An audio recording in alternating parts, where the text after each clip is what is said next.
Sir, आज जो फैसला आया है उसमें सुप्रीम कोर्ट ने इलेक्शन कमीशन को कहा है कि मखसूस नशस्तें दे दी जाएं से पाकिस्तान तहरीक इंसाफ को। आपको लगता है कि ये हुक्म माना जाएगा, अमल दरामद हो पाएगा इस हुक्म पर, क्योंकि इख्तलाफात भी हैं, तकसीम भी है और अभाम भी है?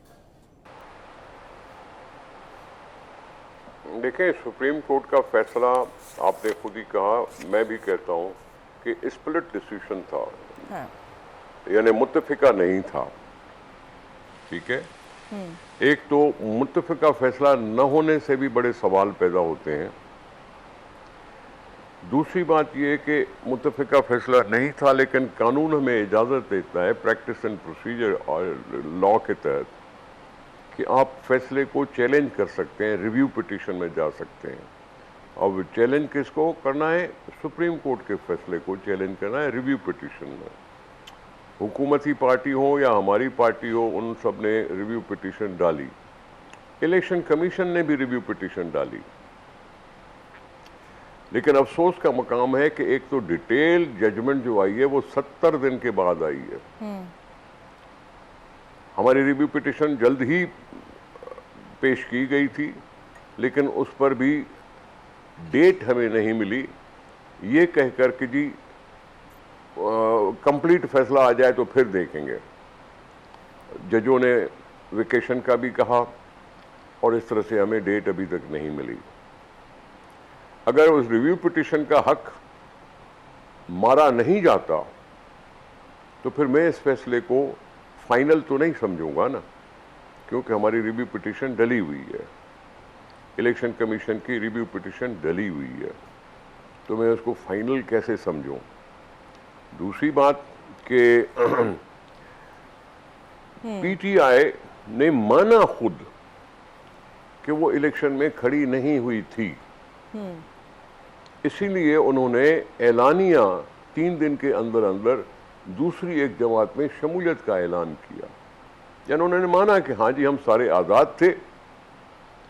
आज़ाद थे, इसलिए हमें कानून कहता है, आइन कहता है कि जी 3 दिन के अंदर अंदर किसी पार्टी में शामिल हो जाओ।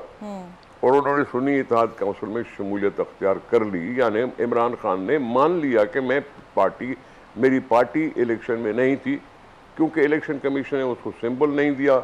इलेक्शन कमीशन ने उनको रजिस्टर किया या न किया, लेकिन सिंबल नहीं था।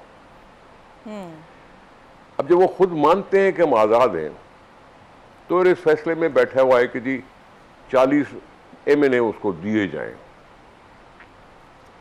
ये थोड़ा सा ऐसा क्वेश्चन है, ऐसा मामला है जिस पे रिव्यू पिटीशन बनती है। दूसरा, उनको खुली इजाज़त दी गई कि एक जमात में आप शामिल हुए हो, आपको हम इजाज़त देते हैं कि 15 दिन में तुम दूसरी पार्टी में शामिल हो जाओ। अब ये फ्लो क्रॉसिंग की बात आ गई। अब 15 दिन तो कुजा, अब तो 70 दिन हो गए कि एक पार्टी से निकल के दूसरी पार्टी में शामिल होने का रास्ता सुप्रीम कोर्ट दिखाती है। ये सवाल भी ऐसा था कि जिस पे रिव्यू पिटीशन बनती है, लेकिन फिर भी उन्होंने तफसीली फैसला दिया है। अब डिपेंड करता है कि इलेक्शन कमीशन उसको नोटिफाई करे, क्योंकि हुकूमत सुप्रीम कोर्ट का हुक्म है, इसलिए हो सकता है मान भी लें इलेक्शन कमीशन, क्योंकि उन्होंने पहले भी इस तरह से की थी, कोशिश की, उन्होंने मानने की कोशिश की थी, फिर पार्लियामेंट ने दूसरा कोई कानून पास कर दिया, फिर वो बात रुक गई और इस तरह से मामला बढ़ता रहा, लंबा चलता रहा। ठीक है जी। अब हो सकता है उनको बिठाने की इजाजत, वैसे भी तो बैठे हुए हैं ना, वैसे भी बैठे हुए हैं, हमने किसी को निकालने की कोशिश तो नहीं की।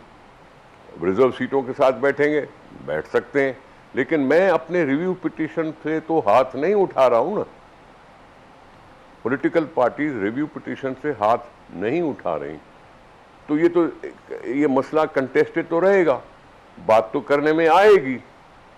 अब ये है मसला जो मेरी नजर में है। बिल्कुल ठीक।